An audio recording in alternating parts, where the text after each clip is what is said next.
Haleluya. Shalom.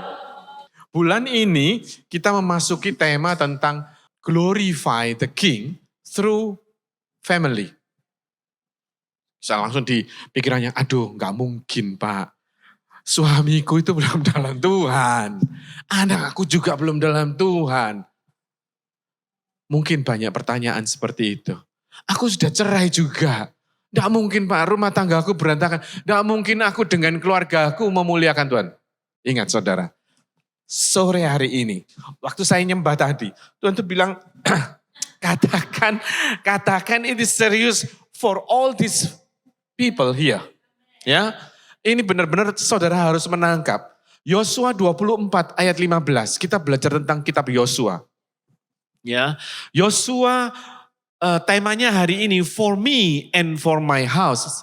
Repeat once again. Reading together. 1, 2, 3. For me and for my house we will serve the Lord. Amin.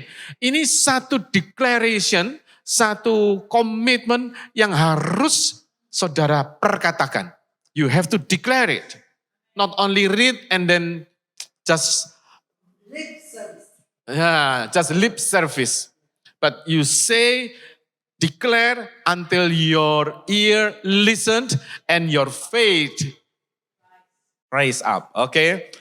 Yosua 24 ayat 15 isinya yang apa? Seperti ini. 1, 2, 3. Tetapi jika kamu anggap tidak baik untuk beribadah kepada Tuhan, pilihlah pada hari ini kepada siapa kamu akan beribadah.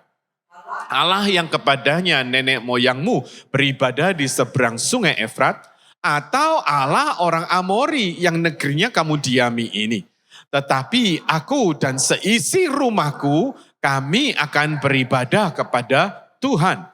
If it is unacceptable in your sight to serve the Lord, choose for yourself this day whom you will serve, whether the gods which your fathers served that were on the other side of the river, or the gods of the Amorites in whose land you live. But as for me and my house, we will serve the Lord. Amin. Ini mantep banget saudara. Yosua itu membawa bangsa Israel itu kan, ya dia sebetulnya hambanya siapa? Musa, ya, karena Musa meninggal, jadi Yosua ini pembantunya, saudara. Dia yang diserahkan untuk membawa bangsa Israel masuk ke tanah Kanaan. Ngerti ya? Jadi masa sih aku ini bisa gitu ya sebetulnya. Tetapi di ayat Yosua 24, kitab Yosua itu 1 sampai 24, saudara. Ini kitab yang terakhir dikatakan, Yosua bilang sama bangsa Israel waktu itu, kamu mau sembah siapa sekarang? Udah budrik dia. Karena bangsa Israel itu jatuh bangun terus begitu. Bukan lagu dangdut itu apa jatuh bangun. Nah, itu dia penggemar dangdut kita. Jadi Joshua itu sedikit keras saudara. Dia katakan, lu sekarang mau milih siapa? Dewa-dewanya orang Amori atau dewa-dewanya orang sini? Terserah. Tapi yang jelas, aku dan keluargaku menyembah Tuhan. Bulan lalu kita glorify the King through to me, to us, ya. Lalu sekarang kita naik glorify the King through family. Ada satu level naik saudara bulan ini. Dan saudara masih ada 3 bulan. Ini akan menjadi kenyataan buat keluargamu. Nah, saya mau tunjukin siapa mereka ini. Adakah saudara mengenal nama-nama ini? Syamua bin Syakur, Safat bin Hori, Yigal bin Yusuf, Palti bin Rafu, Gadiel bin Sodi, Gadi bin Susi. Kalau Susi saya kenal, Gadi bin tidak kenal saya. Amiel bin Kemali, Setur bin Mikael, Nahbi bin Wofsi, Guel bin Mahi. Ada yang kenal? Michael ada ya. Ya, ini nama yang tidak pernah kita dengar dan tidak pernah kita ingat-ingat. Betul? Karena nama ini tidak masuk buku. Ya, kenapa saya katakan siapa sih mereka ini? Nah, kalau saya sebut nama ini, saudara pasti tahu. Yosua, oh yes, Caleb, yes, I know that. Tentang apa mereka? Tentang 12 suku pengintai. Rupanya nama-nama yang tadi saudara baca, itu yang 10. Makanya nggak pernah ingat. Dan nggak perlu diingat. Itu nama-nama yang seorang yang dari Ruben, Samua bin Sakur. Dari Simeon, Syafat bin Hori. Dari Yehuda, Kaleb bin Yefun. Itu yang saya garis merah, kuning. Itu nama-nama yang kita kenal. 2 orang aja. Dari 12 pengintai, mereka 10 mengatakan, itu Kanaan, tentaranya gede-gede. Kita seperti belalang, negatif terus ngomongnya. Ada nggak di antara kita yang negatif terus ngomongnya? Nggak pernah positif.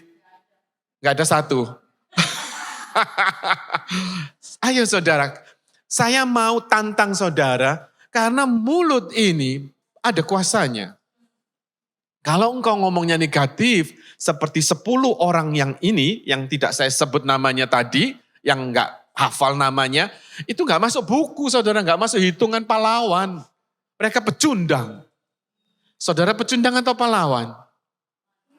Hero dong, hero.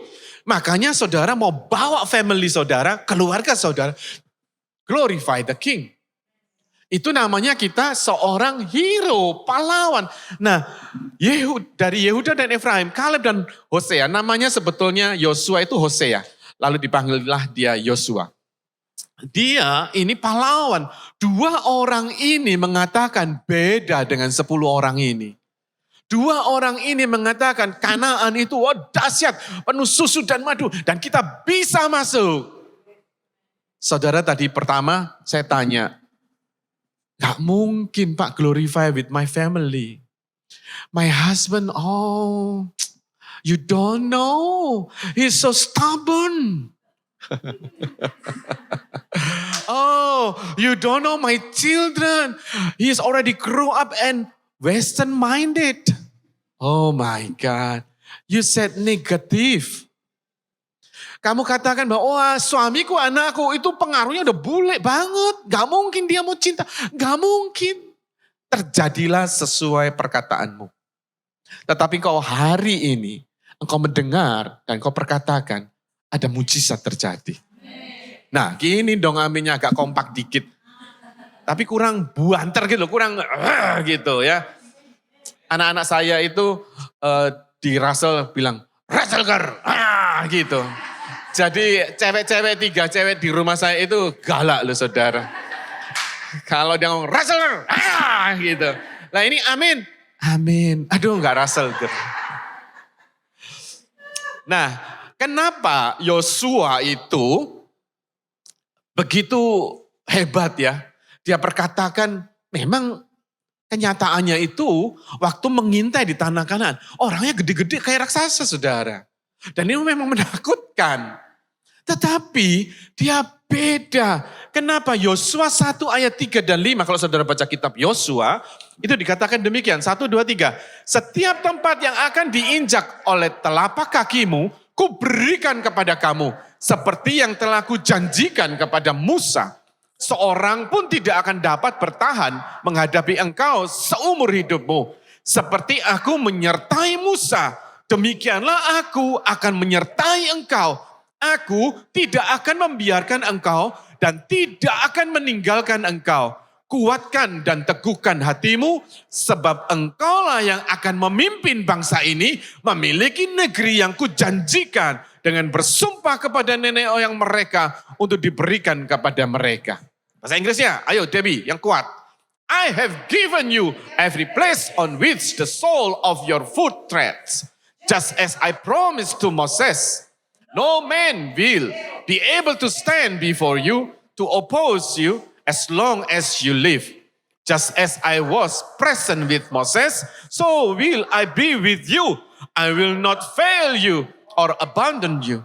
Be strong and confident and courageous, for you will give these people as an inheritance the land which I swore to their fathers' ancestors to give them. Ini kitab Yosua luar biasa saudara. Saat ini banyak orang yang bingung karena situasi ekonomi semuanya itu getting worse. Minggu lalu saya sampaikan tentang firman Tuhan bahwa cuplikan Pak Presiden RI orang nomor 1 mengatakan tahun 2023 itu gelap. Serius, karena apa? Karena akan banyak yang waktu saya catat itu kematian, kelaparan. 240 something setiap hari meninggal. Dan krisis ini akan terjadi dan melanda di tahun 2023. Makanya saya garis bawahi kepada anak-anak muda kemarin di sana, nabung. Jangan keluarkan uangnya boros-boros. Apalagi buat yang bermerek ya. Kelihatan sudah sering branded ya. Jadi kita harus wise mengeluarkan uang. Karena tahun ke depan is not be easy. Oke?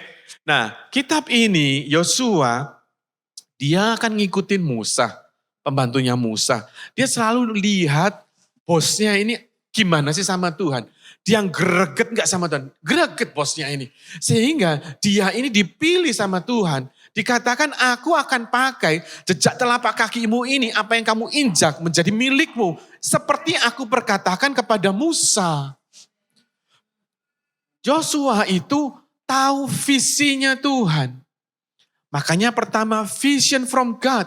Kenapa sih visi itu perlunya untuk apa? Visi itu perspektif dari Tuhan, sudut pandangnya Tuhan. Visi itu membuat kita menuju kepada rancangannya Tuhan. Yosua dikatakan kamu akan membawa bangsa ini keluar dari Mesir menuju kepada Kanaan. Visinya itu. Lalu Yosua ini nggak ngerti apa, tapi dia takut kan, masa aku bisa pembantunya? Dia katakan, kuatkan dan teguhkan hatimu. Sebab engkaulah yang akan memimpin bangsa ini memiliki negeri yang kujanjikan.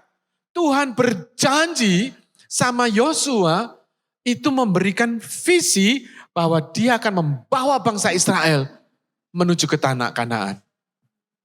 Ada satu visi. Visinya ini apa? Perspektif cara pandangnya kerajaan surga. Dia lihat gak mungkin. Tapi Tuhan katakan, yes you can.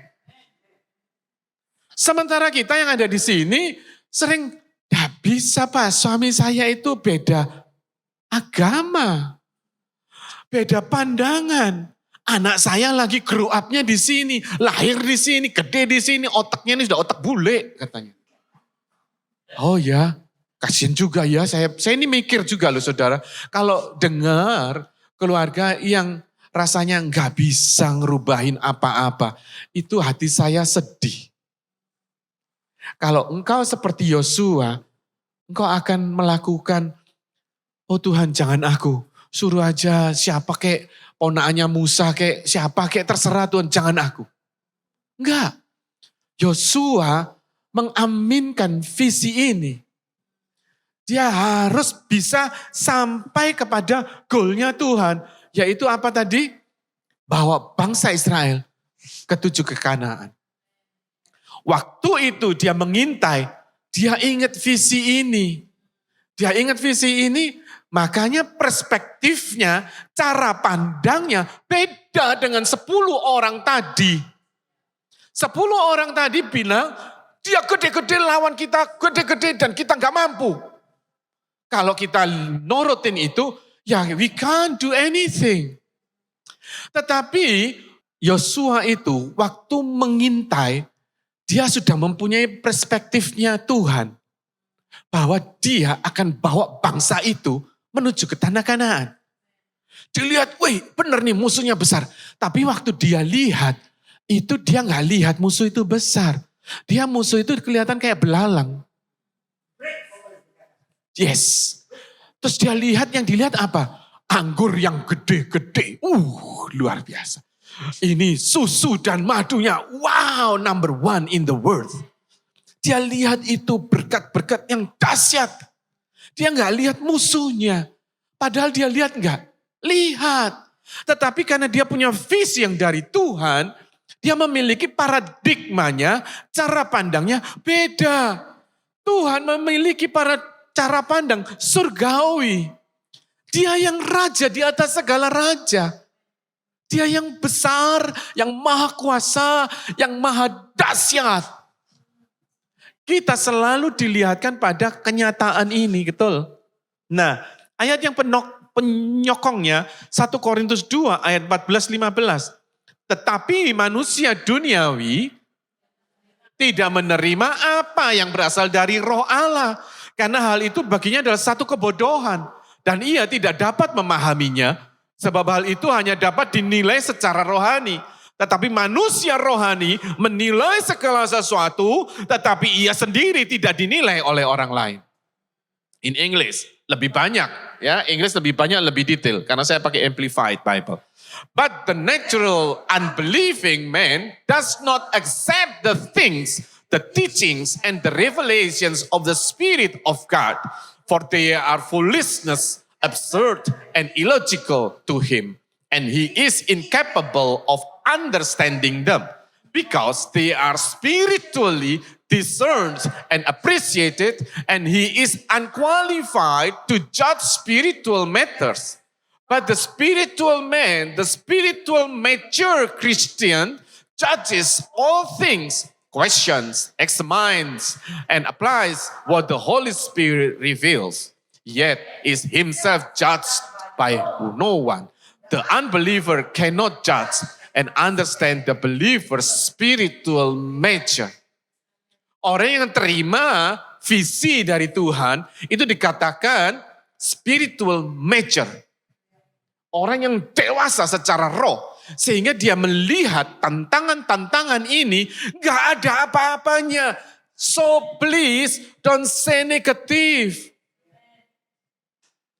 Sebab roh yang ada di dalammu lebih besar dari segala roh apapun. Dunia katakan tahun 2003 gelap. We have vision from God. Terang. Terang. Katakan tahun 2003 terang dalam nama.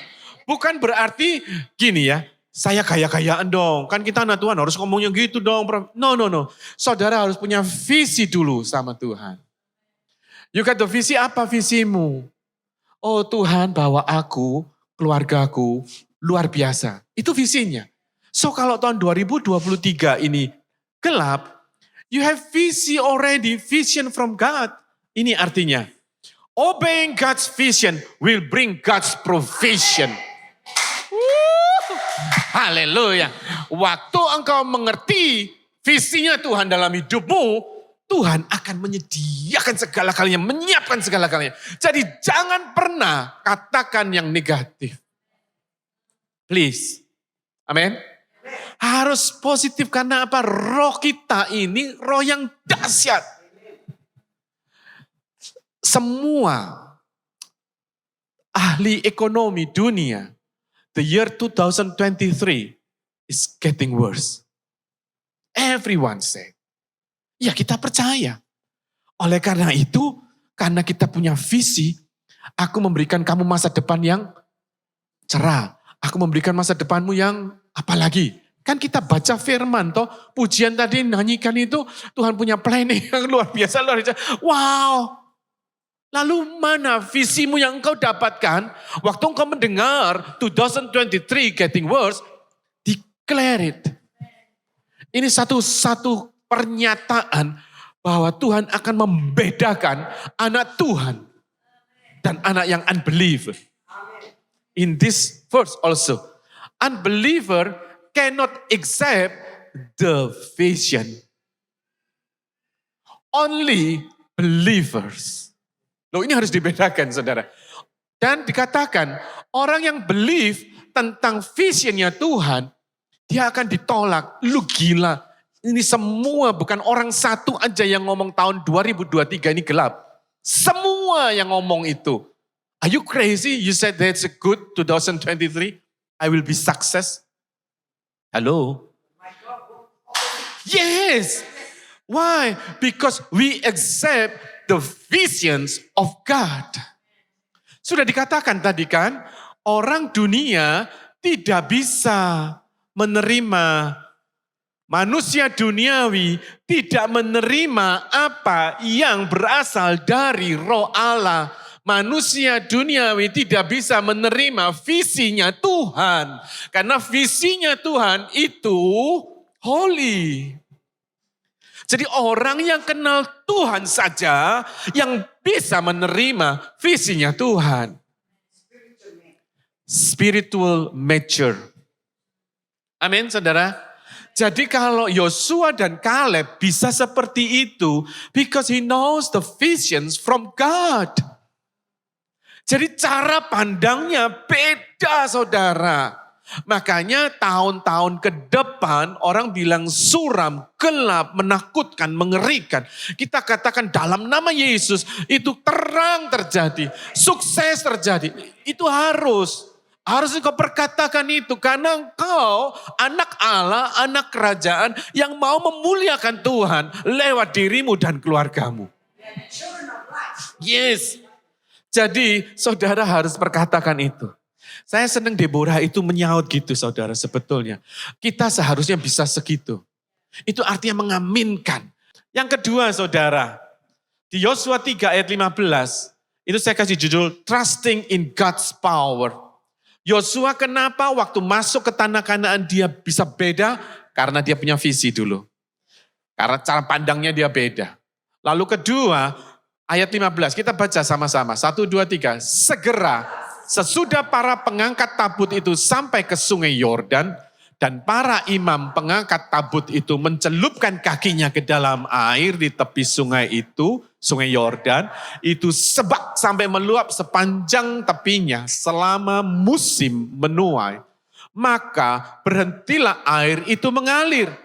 Air yang turun dari hulu melonjak menjadi bendungan. Jauh sekali di dekat Adam, kota yang terletak di sebelah Sartan. Sedang air yang turun ke laut Araba itu, yakni laut asin, terputus sama sekali. Lalu menyeberanglah bangsa itu di tentangan Yeriko. And when those who were carrying the ark came up the Jordan, and the feet of the priests carrying the ark were submerged at the edge of the water, for the Jordan overflows all of its bank throughout the time of harvest. The waters which were flowing down from above stopped and rose up in one mass a great distance away at Adam, the city that is beside Zaretan. Those waters flowing downward towards the sea of the Araba, the salt sea, were completely cut off. So the people crossed the river opposite Jericho. Kalau saudara baca ayat ini ya, Yosua 1, 2, 3 sampai 24. Ayat yang di pasal 3 ini mengatakan bahwa mereka ingat gak saudara waktu bangsa Israel keluar dari Mesir. Dia dikejar sama siapa itu? Tentara Mesir kan? Depannya laut Tebrau. Ya, dia gak tahu apa yang harus terjadi. Begitu terjadi, siapa yang angkat tangan itu? Musa mengangkat tongkatnya, akhirnya sebab. Bah! Kejadian ini dipercayai sama semua orang, aliran-aliran. Mereka melihat dan takjub kebesaran dan kedahsyatan Tuhan Yesus yang kita sembah. Diakui di kitab-kitab mereka. Betul ya? Mereka mengakui keajaiban ini. Dan ini terjadi waktu Yosua. Dia bawa ini, tabut perjanjian dibawa, lalu kakinya masuk ke sungai Yordan itu bukan sungai yang kecil saudara. Sungai Yordan itu kayak laut gitu saudara. Ya, besar dan lebar. Dan itu kita kalau masuk ke sana ya matilah kita, kelelep. Bahasa Perancisnya, kelelep. Blukuduk sudah hilang. Dan itu enggak deket, enggak sini sampai sono gitu saudara. Nah waktu membawa itu, lalu akhirnya, dan mereka bisa berjalan di tengah-tengah itu sampai Berapa lama? Selama musim menuai. Itu udah kayak yang zamannya Musa waktu itu. Ini lebih long time. Dia percaya akan kuasanya Tuhan ini. Nah kita sebagai orang Kristen, yes, I'm Christian. Do you believe that God can heal you? I don't know. I'm still feel sick. I'm still weak. Selalu negatif saudara. Do you believe that God will heal your husband? Or take from husband from far away, sudah lari lama, balik ke rumahmu? I don't know, he's already married then and I don't know. Kita sering tuh menegatifkan pikiran kita. Kalau engkau memiliki visi dari Tuhan, engkau memiliki apa? Provision dari Tuhan, engkau harus percaya. Harus percaya akan apa? Kuasanya Tuhan. Karena kita sometimes be Christian, but we don't trust about God's power. Kasihan sekali. Saya kalau ngelihat hamba-hamba Tuhan yang memberikan kesembuhan, saya senang sekali. Saya kepingin dia dipakai Tuhan untuk kesembuhan itu. Tetapi saya pikir juga gini, Tuhan, kalau orang berbondong-bondong mencari dia untuk disembuhkan, padahal dia bisa loh minta sendiri. They don't trust. They trust with the man. Oke? Di sini dikatakan Exodus 14 ayat 13. Tetapi berkatalah Musa kepada bangsa itu, janganlah takut, berdirilah tetap dan lihatlah keselamatan dari Tuhan yang akan diberikannya hari ini kepadamu. Sebab orang Mesir yang kamu lihat hari ini tidak akan kamu lihat lagi untuk selama-lamanya. The sea is divided. Then Moses said to the people, do not be afraid. Take your stand, be firm and confident and undismayed. And see the salvation of the Lord which he will accomplish for you today. For those Egyptians whom you have seen today, you will never see again. Tuhan sudah ngomong, kamu gak usah takut dengan musuhmu. Di sini dikatakan gini, trust God, not man. Karena kita orang Kristen namanya Kristen. Dia gak trust God about his power. Bukan berarti saudara gak boleh ya minta bantuan doa. Kita harus satu kelompok ini. Bulusi, doain ya suamiku, aku lagi bergumul nih. Bulusi, doakan anakku ya supaya it is good. Tetapi kita sendiri harus trust sama dia. Karena kita jadi anaknya, kita gak trust sama raja kita, sama Tuhan kita. So what? Seperti anak saya, dia gak pernah percaya kalau bapaknya memelihara dia. Kasihan dong papanya. Udah kerja, banting tulang. I don't think that you can give me money and give food every day. Wow, kasihan banget. Itu terjadi di saat ini loh sama Tuhan kita. Tuhan tuh gini saudara, kadang kita berpikiran yang dulu, iya sih aku karena dosa. Karena aku menikah sama si A ini karena dosaku. Karena apa? Aku gak denger-dengeran. It's okay. God not look at your background. Kita hidupnya di background kita. Oh ya, saya dulu menikah karena saya sendiri gagal. Ini dosa saya. Yeah, I know. Good. You know. You understand. And God said, now rise up. Rise up. Trust him. And his power is wonderful. Ini yang diperlukan saudara. Kalau engkau tahu visi Tuhan, engkau pun harus tahu dan percaya 100% sama kuasanya. Kalau engkau gak percaya, engkau akan cari manusia untuk membantumu. Makanya banyak orang yang mencari hamba Tuhan yang terkenal. Kenapa? Karena dia tahu hamba Tuhan ini dipakai. Saya gak dipakai. Nah, kasihan deh lu, katakan sampingmu. Kasihan deh lu. You are a son of God. You have vision. You have to trust his power. Amin. Nah, orang lihat nih kenyataannya. Aku belum sembuh. Tuhan gak dengar.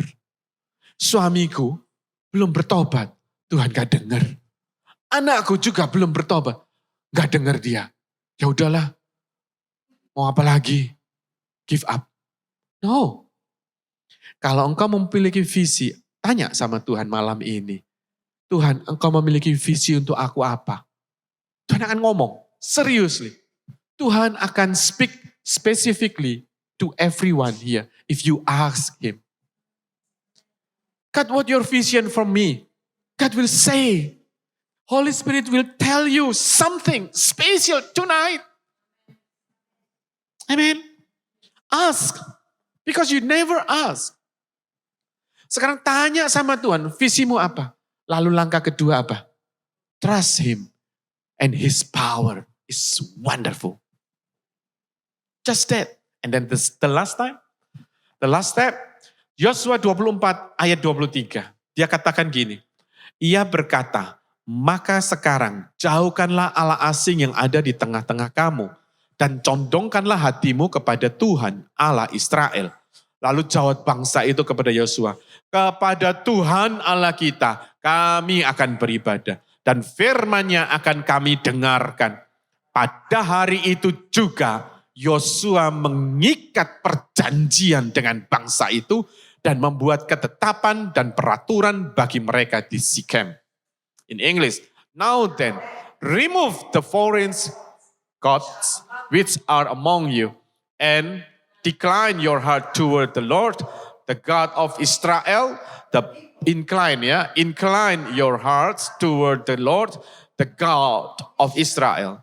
The people said to Joshua, we will serve the Lord our God, and we saw Joshua made a covenant with the people that day and made for them a statute and ordinance at Sikem will listen to and obey his voice.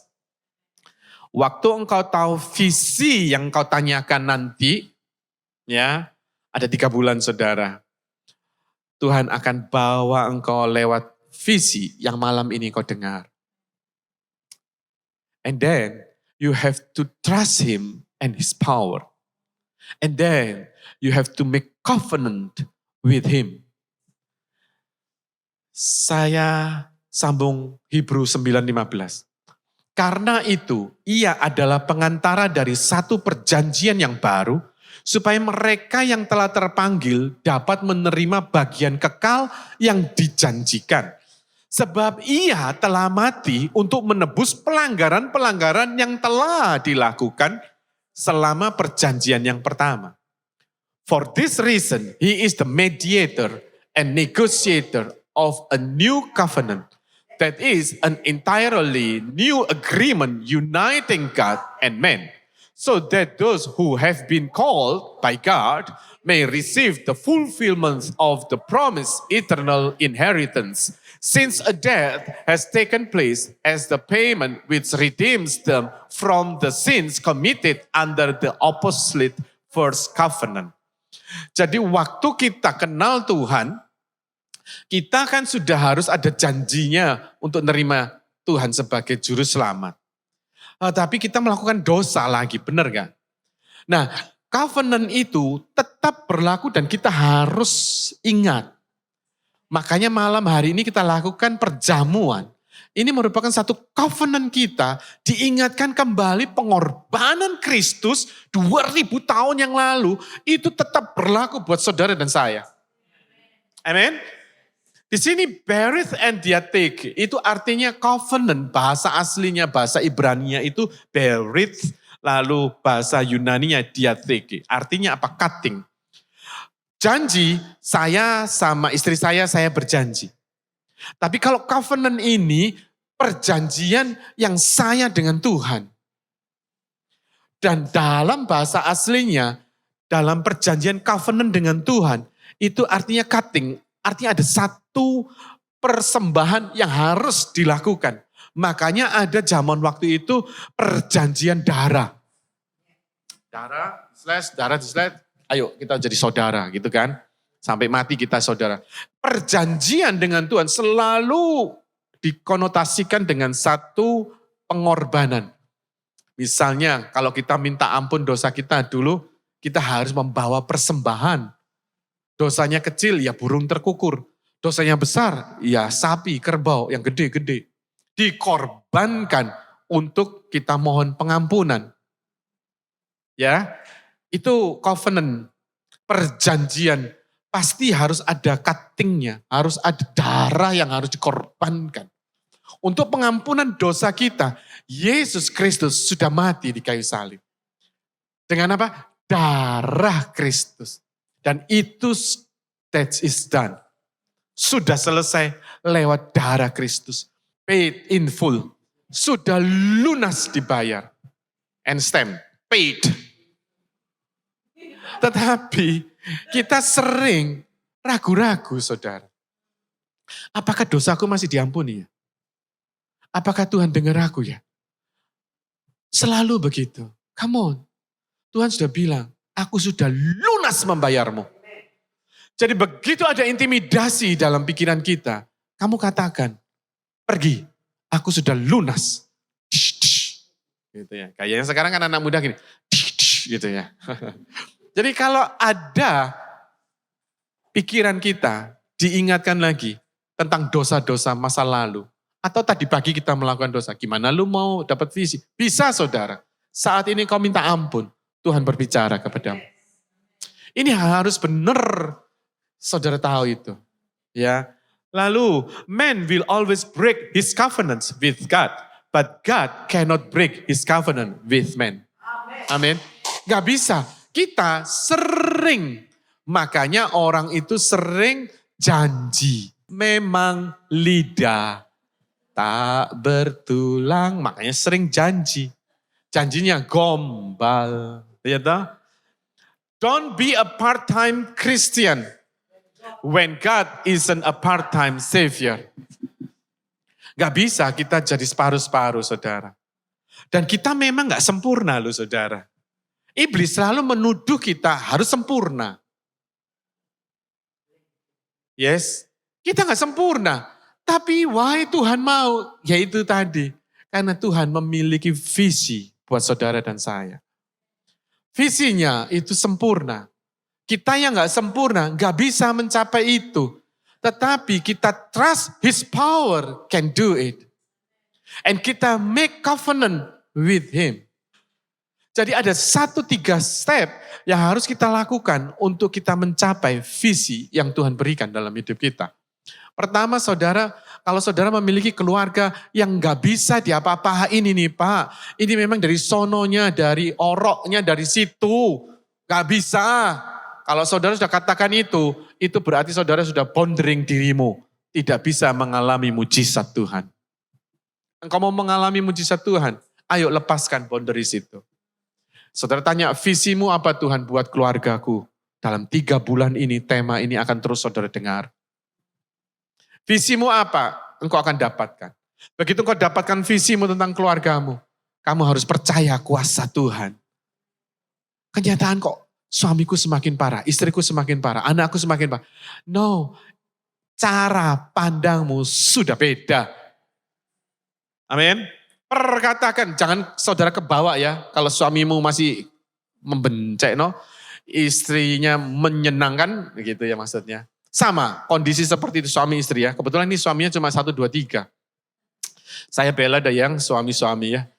Istri yang masih bencek, no, saudara perkatakan, istriku yang the best one. Lalu saudara believe, trust God, power, it will be changed. And then saudara akan lapor nanti ya selama 3 bulan ke depan. Something will be happen in your family. And tell us, give testimony here. Sharing your testimony. Amen.